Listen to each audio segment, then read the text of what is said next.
Mundur sedikit. Jadi waktu itu Wahana Kreator sedang mencari. Kami terbiasa punya project gitu. Biasanya kita membuat di dalam slate gitu ya. Nah waktu itu kita sedang mencari slate terbaru itu setelah slate terakhir pada saat itu kita kerjakan. Pada saat itu ada Orchida Ramadhani, salah satu executive producer, silakan berdiri. Tidak. Ya, dia datang gitu di tengah pada saat kami sedang mencari apa proyek yang akan dikerjakan. Karena di Wahana Kreator kami selalu bermula dari hal apa yang sedang mengusik kami pada saat itu. Ketika Cida datang bawa buku Seni Merayu Tuhan, itu seperti satu ruangan itu seperti tersedot gitu ke buku bersampul warna oranye itu, dan langsung tanpa banyak debat istilahnya gitu, kami merasa bahwa ini yang akan kita ceritakan nanti gitu, karena semua hal yang kami kisahkan, yang kami pedulikan rasanya bisa terwakilkan gitu dari apa yang ada di dalam buku, dan akan menjadi lebih profound lagi kalau dia menjadi sebuah film, menjadi sesuatu yang keluar dari Wahana Kreator. Jadi sebenarnya kalau untuk saya pribadi, saya udah punya bukunya dari sebelum ada project ini, udah punya bukunya dari dulu.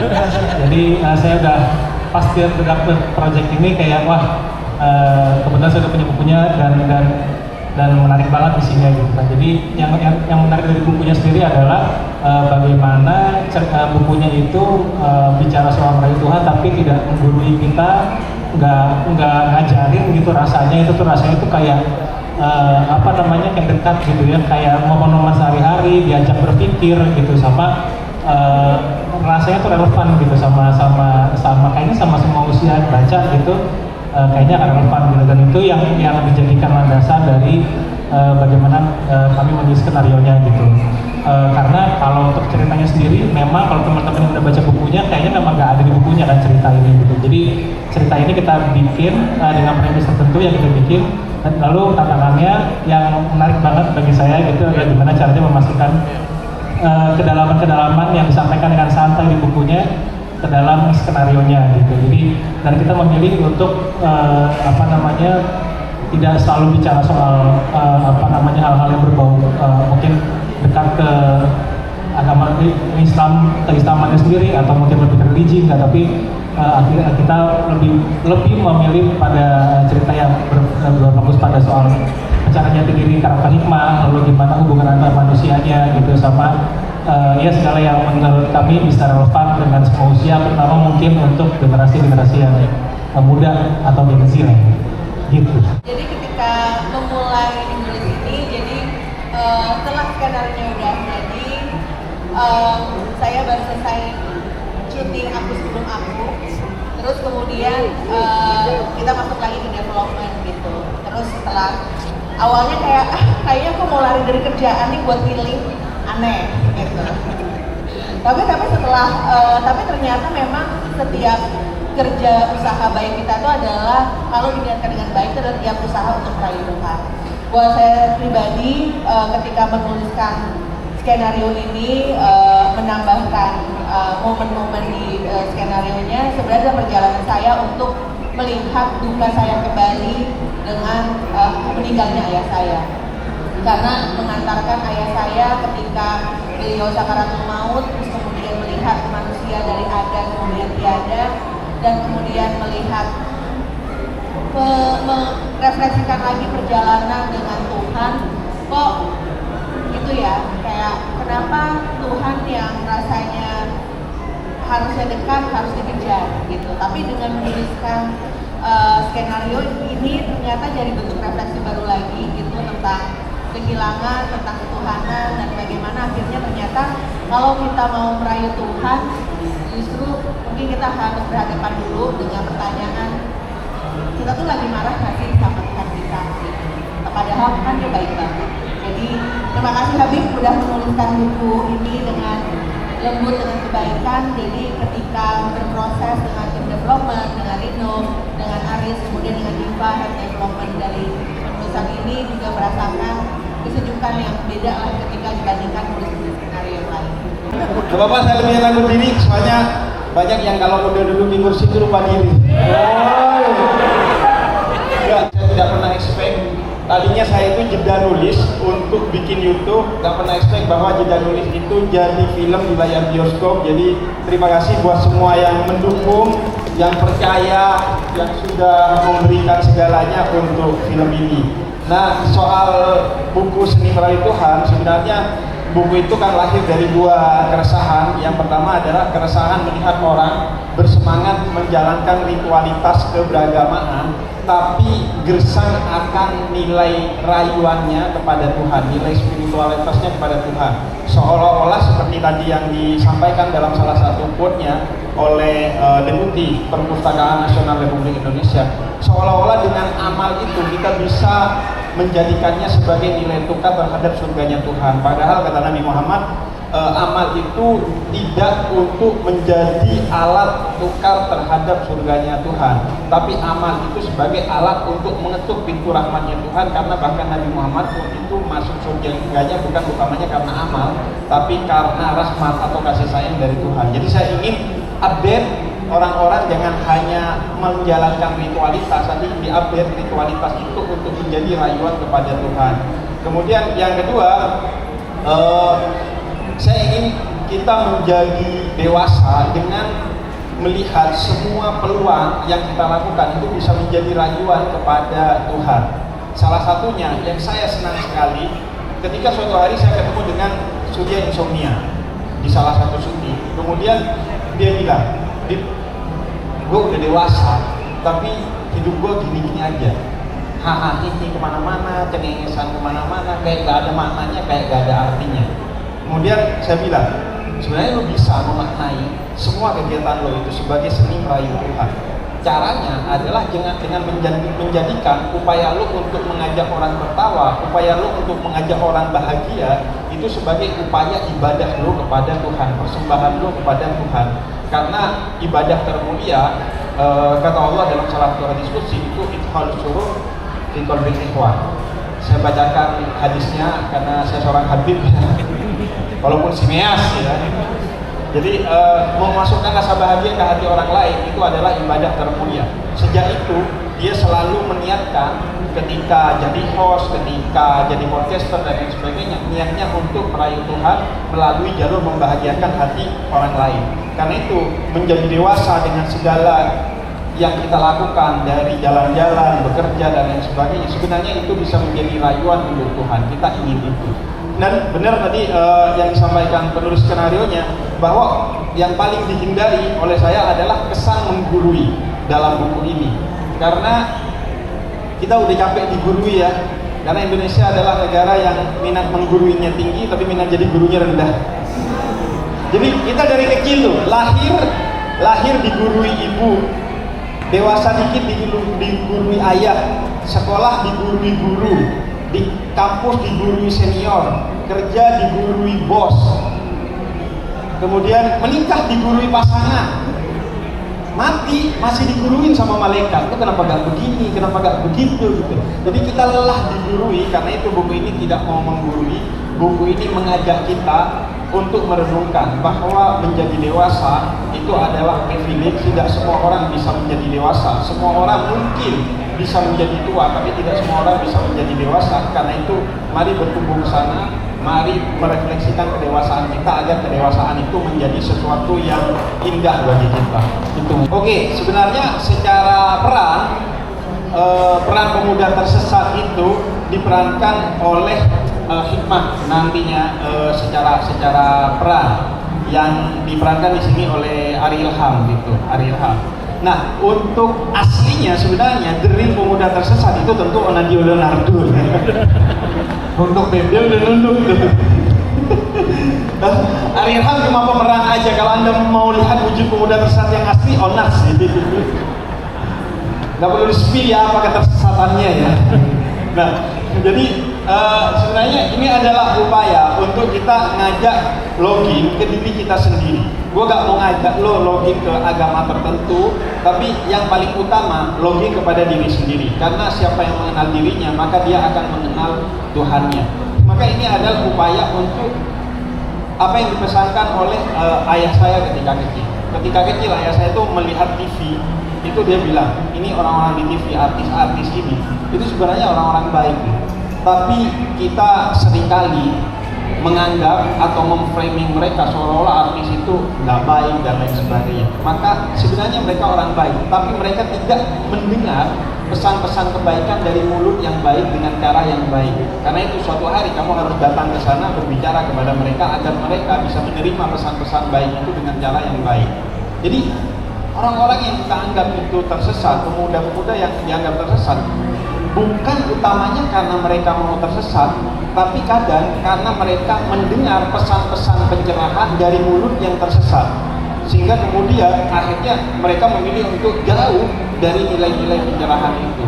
Maka buku ini, film ini mencoba hadir kepada mereka, tidak untuk menggurui, tapi untuk mari mengingat bersama. Gue yakin kalian tahu semua pesan-pesan yang gue sampaikan di film ini, tapi kadang kita lupa, sehingga film ini mau ngajak yuk kita ingat bersama, dewasa bersama untuk kemudian menjadi pribadi yang lebih baik sebagai pribadi, apapun agamanya, siapapun kita, mari dewasa bersama, the real dewasa, betul-betul dewasa untuk menjadi pribadi yang lebih baik. Seminimal-minimalnya adalah baik untuk diri sendiri dan semoga bisa baik untuk sekitar, baik untuk persembahan kita sebagai seni merayu untuk Tuhan kita. Sebelumnya gue udah dikasih buku ajaran dari tahun baru 2021 ya? Betul. Cuma gak pernah gue baca ya. Baru gue baca pas ada film ini, menurut gue bagus banget. Gue berperan sebagai Jerry, gue ada bos YouTube yang selalu berorientasi pada duit gitu ya. Jadi sebenarnya nggak begitu acting gitu ya. Oh, nggak begitu acting? Nggak begitu acting, emang diri sendiri aja. Cuma menurut gue ini salah satu buku dari semua bukunya Habib yang buku ada berapa sih? Buku ada 3. Gimana Tuhan? Tuhan ada di hatimu sama Logi. Nah, menurut gue seni meraih Tuhan ini yang paling soft dan paling apa? Menurut gue ya, Iya. santai. Nah, jadi menurut gue peran Gary di sini itulah orientasi ke duit. Dan gue punya anak buah 5, ada juga kotipnya. Pokoknya kalau ada logo skill juga. Benar. Kalau gitu gini lah. Ya. Sebagai partner podcast setianya, Ya. lo sebagai bestinya nih, Ya. apa perasaan lo ketika akhirnya karya dari Habib Jafar diangkat jadi film? Gue sih jujur males. Udah mulai bahas. Jumawa. Kenapa Nat?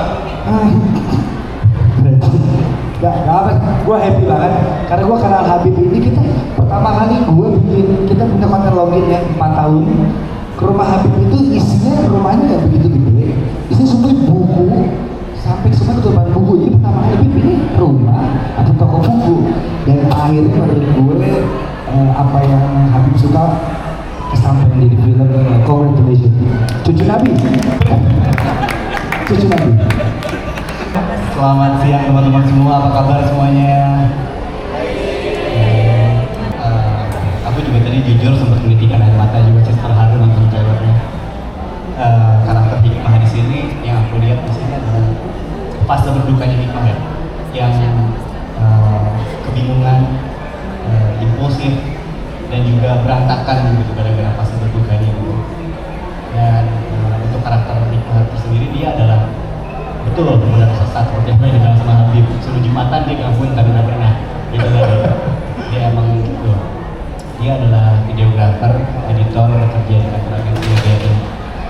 Dan menurut saya Hikmah adalah manusia yang sedang berproses untuk tumbuh aja sih selama perjalanan hidupnya dia gitu. Setelah mengalami hal yang berat dalam hidupnya dia gitu. Ada. Jadi tadi aku udah bilang yang aku eksplor di sini adalah fase berdukanya juga. Aku eksplor dari dia kebingungannya, dia kelimpungannya, dia impulsifnya gitu. Dan refleksi terbesar yang aku dapat dari peran Hikmah adalah bahwa proses pendewasaan dan proses spiritual itu nggak ada jalan pintasnya menurut aku. Dan menurut saya proses pendewasaan itu adalah keberanian untuk mengakui kesalahan, dan juga mengikhlaskan masa lalu, lalu menerima ketidaksempurnaan yang ada dalam diri kita gitu. Dan menurut saya itu salah satu tantangan paling terbesar untuk memerankan hikmah gitu, karena saya juga masih belajar tentang semua itu gitu. Dan untungnya balik lagi ke namanya hikmah, di mana ada kesulitan situ pasti ada kemudahan. Berkat teman-teman semua yang ada di sini, energinya, semuanya. Jadi terima kasih banyak kesempatannya untuk Habib Jafar, Bagina, Mas Aris, Mas Sigit, Mbak Cida. Terima kasih banyak kesempatannya. Saya juga nggak nyangka bisa jadi bagian dari Studi Merayu Tuhan, gitu. Jadi terima kasih banyak kesempatannya. Tahun lalu tepat pada kira-kira tanggal-tanggal ini di bulan Juli launching juga Agen Plus 62 begitu, dan tahun ini di 2026 Seni Merayu Tuhan dari bukunya Habib. Aku seneng banget, dan apalagi launchingnya di sini aku pengen ucapin khusus sebelum ngomongin film, boleh nggak? Boleh ya? Boleh, silakan. Jadi aku tuh kebetulan Duta Arsip Nasional Republik Indonesia, Oh, tepuk tangan. sekaligus sahabat perpustakaan nasional. Buku adalah hidup aku anak paling kecil, kesepian di rumah di kampung gak ada TV. Aku dari kecil hidup di antara buku, akhirnya aku juga jadi penulis puisi dan berada di perpustakaan nasional. Aku maksa Mas Sigit, sebenarnya ini film dari buku. Lu launching di perpustakaan, jangan norak. Perpustakaan itu keren. Ya, perpustakaan nasional bisa dibayangkan nggak? Mungkin ini pertama kali ada launching film dari buku jadi film, dan di launching di antara naskah-naskah dan manuskrip kuno yang ada di atas sana. Ya, 3,6 juta buku menemani kita, dan ada 9 juta eksemplar buku di perpustakaan yang menemani launching kita hari ini. Setidaknya berarti ada 3 jutaan pengarang yang bersama kita hari ini. Dan di mana kita menemukan Tuhan, aku selalu yakin bahwa namanya kitab suci itu adalah buku. Buku berisi ajaran-ajaran dari Tuhan, dari para nabi, jadilah kitab suci. Di mana buku, di mana Tuhan, di mana Tuhan, di situ ada buku. Di mana buku, selalu ada Tuhan, dan salah satunya ada di buku Habib Jafar, Seni Merayu Tuhan. Lo dapat berapa nih, Bim? Lihat koplah bukunya dulu ya nanti ya. Kalau naik, dapat lah. Habib Industri bagi-bagi dikit lah. Ya, jadi alhamdulillah film ini luar biasa. Waktu aku ditawarin, karena aku juga kerja, banyak kan isinya nih. Kita kan kerja weekend aja ya, ternyata cuma 3-5 hari lah syuting. Aku nggak terlalu banyak, dan aku bisa ngatur waktu terutama di weekend. Alhamdulillah selesai. Ini anak aku, mirip nggak? Ya mana yang budak kecil nurut dulu, kalau bukan dengan jauh-jauh wae. Sama-sama, kami bukan orang Sunda ya. Saya orang Garut, bukan orang Sunda. Kita Sunda Empire. Juga ada sahabat kita, Mas Sita juga orang Sunda. Dan ini kamu bukan media? Ya, alasud. Ini juga dari sastra Belanda junior aku di Universitas Indonesia. Jadi kita semua hubungannya dengan karya tulis. Buku ini, film ini, terima kasih alhamdulillah ya Allah. Kalau ditanya, ini adalah film yang menjadi perjalanan spiritualku. Jujur aja, Bim. Ini siapa sih yang nulis naskah kurang ajar? Ya Allah yang berbagi, yang kamu ya. Masya Allah, tahu nggak? Aku tuh kayak Allah ngasih jalan. Anakku dalam usia remaja SMP sama SMA kelas 2 waktu saya syuting ini. Sekarang kelas 3 SMA naik, dan SMP kelas 3 ada. Jadi kalau ditanya, menurut aku buku dan film ini bukan hanya untuk anak-anak yang beranjak remaja atau dewasa, tapi ini juga untuk ibu-ibu yang merasa sedang patah hati ditinggalkan oleh anak-anaknya. Jadi subhanallah sekali, lewat buku ini, lewat film ini khususnya, aku merasa waktu itu aku benar-benar patah hati. Anak itu si kembar yang biasanya ngintil kemana-mana, rapat ikut kemana-mana, ya ada cowok sedikit deket foto aja begini nih, kita dimarahin sama si JB, jangan terlalu dekat, minggir om, itu rumah saya om. tiba-tiba itu anak suatu hari dua orang itu bilang kami mau bicara, namanya JBJW dipanggil. Kenapa nak? Kayaknya kita udah mulai gede. Tolong Ambu jadi orang tua belajar mandiri ya. Anak sekarang tuh gengsi kayak gitu kelakuan mamanya. Jadi aku benar-benar lagi patah hati dan membaca naskahnya itu aku bilang, ini kayaknya kalian bacain gue deh, bacain aku banget, dan aku benar-benar kayak di tengah kesepian ditinggalkan anak dengan pekerjaan yang terlalu lama duduk mungkin ya Bibi ya, puas begitu. Jadi aku merasa bahwa oh ya Allah, Allah kasih tahu bahwa ini buat mama semuanya ya yang ngalamin nasib yang sama, yang lagi patah hati kayak si akunya. Di film ini kita bisa belajar bahwa anak memang ada periode menjauh, tapi bukan berarti mereka membenci kita, apalagi membenci ibunya. Mereka memang pada fase itu, tapi mereka tetap jadi anak yang mencintai dan mendoakan kita meskipun kita udah nggak ada. Itu cerita dari Halimah dan aku. Terima kasih, cukup kayaknya. Nah, sama Ari ini tanpa perlu ada eksplorasi yang terlalu dalam. Mungkin Ari juga karena mengembara ke Jakarta, dia merindukan sosok ibu, aku juga merindukan sosok anak. Jadilah ada emotional bonding yang cukup kuat gitu, tanpa harus ngapalin naskah. Itu kayak kalau dilihat nanti makanya nonton, dan aku sudah nggak nonton. Kalau gue ceritain semua udah pada nggak nonton. Nonton ya, jadi nonton itu kalian bisa lihat gimana kita nggak kayak lagi acting semuanya aku bangga banget. Di sini ada Teguh Rizky yang luar biasa, juga ada yang berperan kalau di dunia nyata dikatakan memang sesat, dan itu diperankan dalam filmnya juga Onat ya. Lalu lain kali kalau belanja jangan pakai kolor doang Onat. Biar kata lagu lagi liburan juga jangan. Nah, jadi menurut saya kita semuanya ini kayak keluarga, semuanya dengan kru semuanya, terima kasih semuanya. Kita benar-benar sekali lagi bagi kami, anggapnya kami benar ya, bagi kami ya. Bagi kami film ini bukan sebuah karya seni biasa. Ini adalah karya literasi film karena menggabungkan buku dan film, tapi di sisi lain ini adalah karya spiritual bagi semua yang terlibat dalam film ini. Amin. Amin. Dan mudah-mudahan yang nonton juga insya Allah, yang tadinya kayak Onat habis nonton film ini insya Allah akan sadar. Amin. Ekspektasinya terlalu tinggi ya, karena jangankan yang nonton, orang aja yang main tetap aja gini-gini aja. Kenalkan, aku Lutesha. Di sini aku berperan sebagai Sofia. Sofia itu pacarnya Hikmah.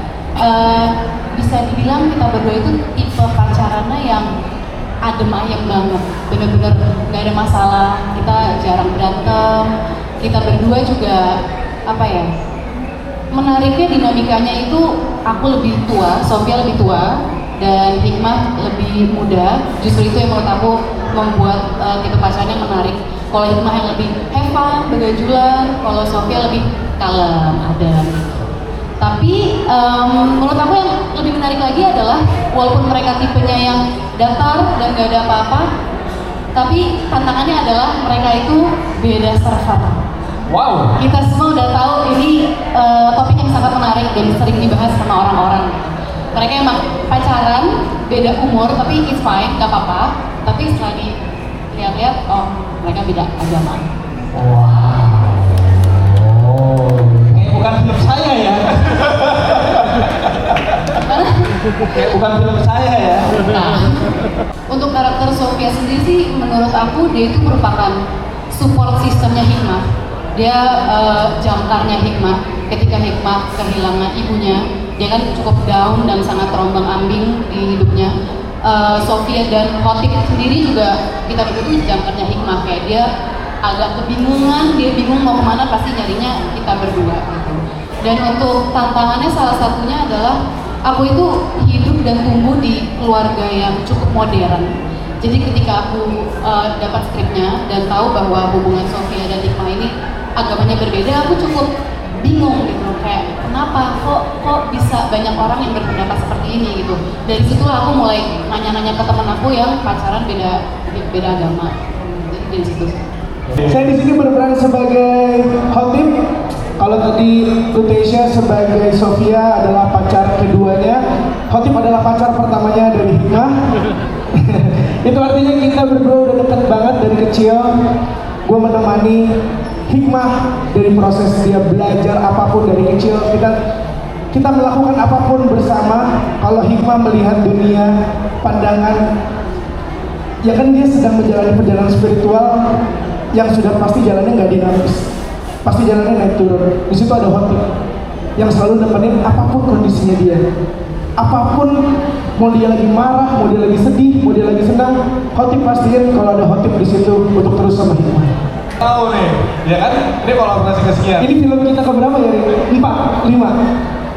Ya, kayak banyak ya. Tapi di film ini pada akhirnya gue merasa bahwa gue adalah sahabat dari Ari Irham. Oh. Di film ini.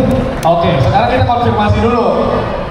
Lewat film ini seperti yang mungkin tadi sudah dibilang ya, pembawaan film ini dari awal tuh sejuk teman-teman.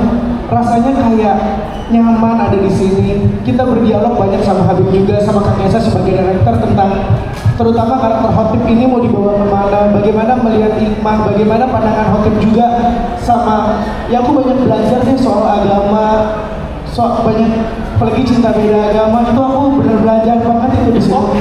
Kiki ini ya. Udah next ya kita abis itu juga Gue dikasih waktu 10 menit untuk kita. Gak usah. Jadinya banyak belajar dan di fase hidup aku pas lagi ini kan 2025 ya, itu lagi bisa dibilang ya lagi kacau lah. Kenapa kacaunya waktu itu? Banyak mas, udah nggak usah ini mas, saya yang lain nggak disautin, saya doang disautin ini. Jadi lagi di proses itu, lagi mempertanyakan kenapa ya Allah, kenapa dikasih kondisi gini, kenapa ya gini, tiba-tiba datang tawaran seni merayu Tuhan.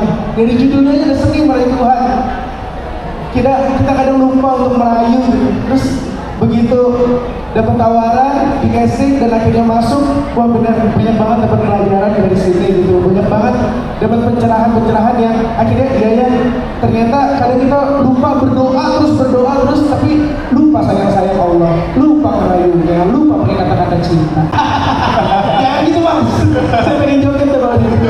Iya, awal pas dicoba Sofia, aduh kalungnya nggak muat, karena kan harus pakai kalung salib, nyekek banget gitu. Akhirnya dicoba jadi khotib, tadinya mau Hikmah. Oh, tadi mau Hikmah. Iya, cuman nggak mirip sama Burinda. Soalnya kalau di situ kan mirip banget ya. Iya, tadinya udah dicoba poster yang sama, aku yang di situ. Burinda kesemutan. Dan kamu mirip, kamu mirip Tip. Mirip siapa tanya? Mirip siapa? Mirip Bang Juri. Ya, mudah-mudahan ada biopik Bang Juri ya.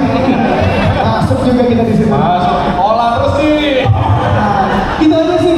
Yang mudah-mudahan buat teman-teman semua, kalau punya khotib di dalam hidupnya, punya orang yang selalu ada apapun kondisi kalian, mau lagi sedih, mau lagi senang, mau lagi hancur, kalian lagi nyebelin, dia tetap ada untuk di samping kalian. Dia tetap sayang tapi gak ragu untuk nonjol kalian karena dia peduli. Please bilang terima kasih. Please banyak-banyak sayang sama khotib di hidup kalian. Terima kasih. Perkenalkan, saya Sita Nursanti. Saya berperan sebagai Ibu Susi, ibunya khotib, dan sahabatnya Ibu Halimah. Kenapa ya? Saya malah seneng banget gitu, soalnya lucu, anaknya gemes-gemes. Luar biasa. Merasa mirip. Merasa mirip tentunya, bener. Berarti saya juga lucu gemes-gemes. Baik, ini saya tadi jelek juga ya mendengar Teh Rika tadi bilang banyak ibu-ibu yang patah hati ditinggal anak-anaknya yang sudah semakin dewasa. Karena teman-teman saya juga sedang mengalami hal itu. Saya sendiri kan belum mengalaminya, jadi itu saya melihat sekali bagaimana teman-teman saya merasakan kesepiannya. Dan ternyata yang menemani teman-teman saya adalah teman-temannya. Dalam hal ini mungkin Ibu Halimah, Bu Susi berperan sebagai teman-teman itu, sebagai keluarga yang mungkin lebih dekat dari keluarga karena sehari-hari sebagai tetangga mungkin kehidupannya bisa saling mengetahui ya satu sama lain dan saling membantu, saling dukung. Jadi saya rasa Ibu Susi ini adalah penggambaran dari Ibu Susi dan ibu-ibu lainnya di lingkungan rumah Ibu Halimah ini adalah penggambaran dari bagaimana begitulah kehidupan di Indonesia gitu. Kehidupan bertetangganya yang begitu harmonis, terkadang juga mungkin tidak harmonis, tapi mau harmonis tidak harmonis, tetanggalah yang lebih banyak tahu kehidupan sehari-hari keluarga tetangga kita. Betul sekali. Jadi saya adalah tempat bertanyanya hikmah gitu pada akhirnya. Apa yang terjadi dengan ibunya? Sebuah hal yang ironis ya sebenarnya hikmah ya. Seharusnya kamu lebih sering datang pulang kalau kayak gitu. Kamu juga. Oh iya, dimarah di tempat ini guys. Harapannya untuk film ini buat saya adalah semoga teman-teman setelah nonton film ini bisa mendapatkan pesan dari masing-masing karakter ya. Karena saya percaya dari awal saya baca skenario pesannya yang ingin ditunjukkan oleh film ini bukan hanya untuk hikmah saja, tapi pesannya bisa diambil oleh karakter dari motif. Contoh misalnya dari karakternya Terike, Bu Halimah, dari karakternya Sofia, ada banyak perspektif yang bisa teman-teman ambil saat nonton film ini gitu. Gak cuma dari sisinya hikmah aja gitu. Dan semoga setiap orang yang menonton film ini punya perspektif yang beda-beda dan juga punya pesan yang beda-beda yang masuk ke dalam hatinya masing-masing gitu. Kalau dari saya mungkin satu kata boleh, ikhlas. Karena percuma mencintai kalau nggak ikhlas, percuma sayang kalau nggak ikhlas. Yang paling penting ikhlas dalam perjalanan. Insya Allah kita semua ikhlas ya. Nanti kita nggak bingung kalau udah di surga. Oke, terima kasih. Sebenarnya Cerah kok, cerah. ini surprise sih sebenarnya. Ini belum diceritain di podcast manapun. Gak usah digituin, gak ada. Pencerahan Main di film ini Onang loginnya nah.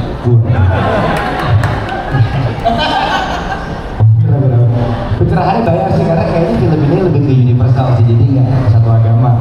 Walaupun Islam yang mendominasi seperti kita tahu. Ya, cuma di film ini sih nggak tertuju ke satu agama sih, tertuju ke banyak agama lah, lebih tinggi juga. Kalau masalah pencerahan, kita tunggu bulan puasa. Assalamualaikum warahmatullahi wabarakatuh. Waalaikumsalam warahmatullahi wabarakatuh. Ya, mungkin ini penting aku nambahin bahwa film ini secara peran bukan hanya peran muslim, ada Lutesa yang perannya itu sebagai cewek Kristen di film itu. Jadi kemudian yang kedua, pemerannya pun tidak semuanya muslim, ada Onat yang nyembah Yesus.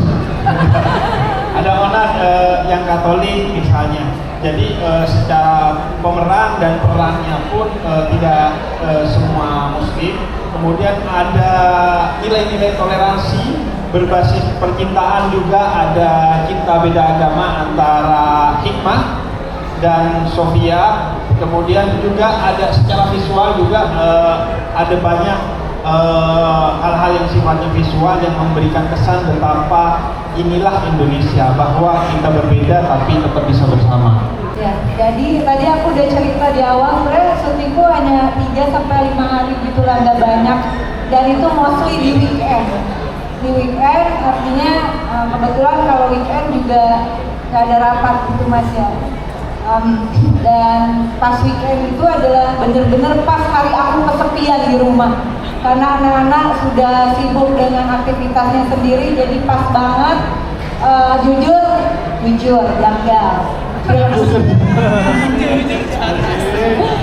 ini juga jadi pelarian aku pas weekend saat syuting itu ya. Aku ketemu sama teman-teman, sama anak-anak yang manis-manis luar biasa gitu. Jadi aku kayak, oh tenang lah, masih ada anakku, ada Hikmah juga, ada Sofia, ini ada Kodit yang luar biasa, masih ada besti aku. Jadi kayak nemuin persinggahan sebentar untuk menyembuhkan luka patah hati dicuekin anak. Makanya seperti biasa ya, aku mau makan apa? Mau makan apa? Makan. Apa jadi udah makan belum? Udah Bu, nggak coba ini. Maaf ya, jadi pelampiasan ya. Ini itu kan kayaknya komika. Terlalu berat. tadi pertanyaannya, apakah habis ini mau ada produksi film yang lain? Mas, kalau saya nggak pernah punya gambaran 10 tahun, 15 tahun, 5 tahun ke depan jadi apa. Saya yang di depan mata, saya akan selalu jalani dengan sebaik-baiknya. Kalau tadi Mas bilang Iqbal saat ini jadi produser, jadi produksi film, saya turut bangga, saya turut senang atas apa yang sudah dia lakukan. Tapi buat saya, contohnya saat ini saya diberikan kesempatan untuk dapat memainkan khotib di seni Merayu Tuhan. Saya berusaha untuk menampilkan sebaik-baiknya. Semoga apa yang saya mainkan bisa jadi berkah buat saya dan juga buat keluarga. Itu aja alasannya. Terus kalau ditanya soundtrack, saya nggak ngisi kebetulan. Di sini ada tadi kita udah dengar Aditya Sofyan juga ya. Mungkin bisa dijelaskan. Kalau soundtrack silakan Mbak Sarina Bagina, silakan. Halo, jadi di film ini memang kita nggak ada, ini aja kali ya. Silakan. Kita nggak ada aktor yang mengisi, mungkin karena sibuk ya. Awalnya Habib, cuma Habib kayak nggak ada gitu. Tapi Habib sempat cek sound waktu itu. Habib punya crown. Kita dari lagu ada dari Muara Dosa, Rockefeller, Dialog Diri, Aditya Sofyan, Menjadi Manusia, Dunia Maula, Menunggu Ujung, Almarhum Gus Tiwil, terus kemudian ada Urip dari Kuto Aji dan Sejenak oleh Billy Baru. Pemilihannya itu tentu kita pertama ngeliat adegannya, tapi kemudian setiap lagu yang ada itu adalah lagu yang ada unsur spiritualnya. Jadi baik lagu-lagu yang dipilih ataupun film seni Merayu Tuhan ini, apakah ini film religi? Iya, tapi sebenarnya lebih dari itu adalah film yang menyentuh secara spiritual yang sehingga bisa dinikmati oleh siapa aja. Jadi dan karena esensinya kalau kita dengerin Habib berkisah kemudian dakwah itu tuh siapapun orang bisa melihat esensi kebaikannya dan makanya nafas dari cerita film dan lagunya harus seperti itu. Oke, bismillahirrahmanirrahim. Bagi saya ini adalah official film pertama saya karena pertama kali buku saya difilmkan, kemudian saya ikut dari awal penggarapan ceritanya, dari idenya, kemudian saya juga main sebagai cameo nanti di film ini. Jadi officially ini adalah film pertama saya, senang sekali dan berharap ini menjadi karya awal di dunia perfilman. Semoga bisa menjadi medan dakwah spiritual saya juga di dunia perfilman ini. Karena itu teman-teman terima kasih yang sudah hadir dan ini baru awal, karena itu minta tolong untuk teman-teman semua ada apa itu? Mohon kerjasamanya untuk teman-teman untuk mengabarkan kabar baik tentang spiritualitas, cerita kedewasaan, toleransi yang ada di film ini kepada orang-orang yang ada di luar sana. Dan nanti 13 Agustus 2026 bulan depan, mari kita datang ke bioskop untuk nonton bersama film Seni Merayu Tuhan. Dan sebagaimana visinya, kita ingin film ini juga menjadi jalan kita, kesenian kita untuk merayu Tuhan, sehingga kita berharap spiritualitas tidak hanya kita dapatkan di masjid, di gereja, dan di rumah ibadah di luar sana, tapi insya Allah sejak 13 Agustus 2026 kita jadikan bioskop sebagai rumah spiritual kita melalui film Seni Merayu Tuhan. Semoga ini untuk semua. Saya garansinya saya hadir bukan hanya untuk dakwah Islam, tapi saya hadir untuk dakwah toleransi.